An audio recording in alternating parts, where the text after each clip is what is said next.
गोरोबा काका म्हणजेच संत गोरा कुंभार. रसिक हो, ज्ञानदेवांच्या संत मंडळीत सर्व यातींचे प्रतिनिधी आहेत. ते आपापल्या वैशिष्ट्यांसह उठून दिसतात. नामदेव शिंपी आहेत, सावता माळी आहे, सजन कसाई आहे, चोखा बंका महार आहेत, नरहरी सोनार आहेत, तसेच राका व गोरोबा कुंभारही आहेत. पण गोरोबा हे या सर्व मंडळींचे काका आहेत, सर्वांपेक्षा वडील आहेत. घरातल्या अधिकाऱ्यांना, वडीलधाऱ्यांना जे जे अधिकार असतात ते सर्व गोरोबा काकांना मिळालेले आहेत. सर्वांमध्ये कच्चे कोण आणि पक्के कोण हे गोरोबा काकांनी पाहिलं आणि प्रत्यक्ष विठ्ठलाच्या लाडक्या लेकरालाच म्हणजे नामयालाच त्यांनी कच्चं मडकं ठरवलं. आणि मौज अशी की विठ्ठलानंही गोरोबा काकांच्या या निर्णयावर शिक्कामोर्तब केलं. अशा अधिकाराचे गोरोबा काका हे मूळच्या आजच्या मराठवाड्यातली उस्मानाबाद जिल्ह्यातल्या तेरढोकी गावाचे. हे तेरढोकी प्राचीन इतिहासातल्या तगरपूर या नावानं फार प्रसिद्ध होतं.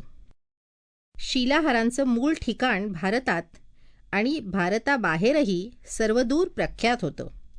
या तगरपूरचे व्यापारी आणि सांस्कृतिक संबंध सर्वदूर पसरलेले होते. गोरोबांची परंपरागत माहिती संतचरित्र वाचणाऱ्यांना असतेच.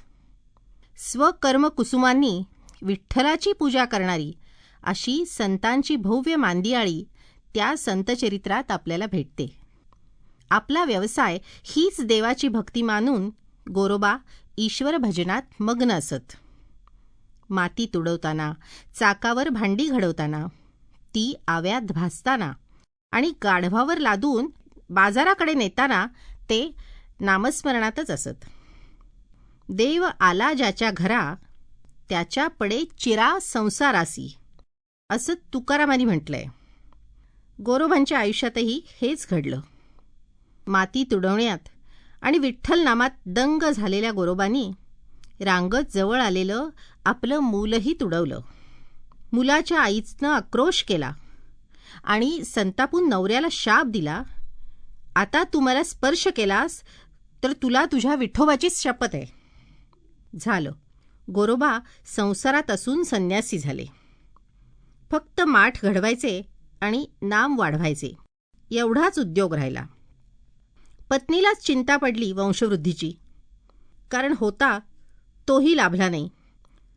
अखेर आपल्या धाकट्या बहिणीचा म्हणजे रामीचा सोयर संबंध गोरोबांशी जुळवून तिनं आपल्या संसारात आणली. आणि निरोप देताना सासऱ्यांचं एक चुकलंच. ते म्हणाले, दोघींना सारखीच वागणूक द्या बरं जावई बुवा. गोरोबांनी त्यांचा हा सल्ला तंतोतंत पाळला. दुसरीही संसार सुखाला वंचित होऊ लागली. शेवटी संतीनंच या शपथेचा भंग केला आणि दोघींनी ठरवून गोरोबाच्या शरीराला स्पर्श केला.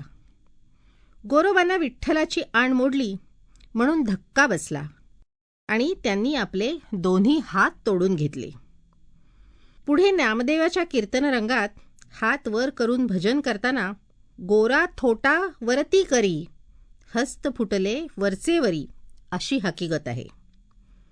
गोरोबांना भजन करण्यासाठी आणि नित्यकर्म करण्यासाठी म्हणून देवाने हात दिले म्हणून संती आणि रामीचे संसार परत मार्गी लागले आणि गोरोबाही आपल्या भक्ती संसारात रमून गेले.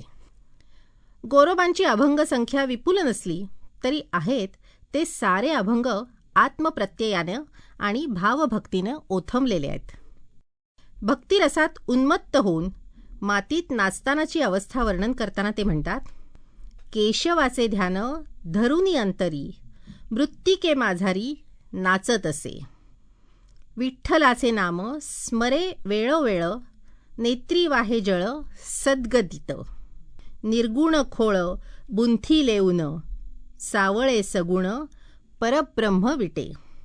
मंडळी, असं हे सावळं सगुण प्रत्यक्ष उभं असल्याचा भाव ज्ञानोबाप्रमाणेच गोरोबांच्या अभंगवाणीतही कित्येक ठिकाणी प्रकट झालेला आहे.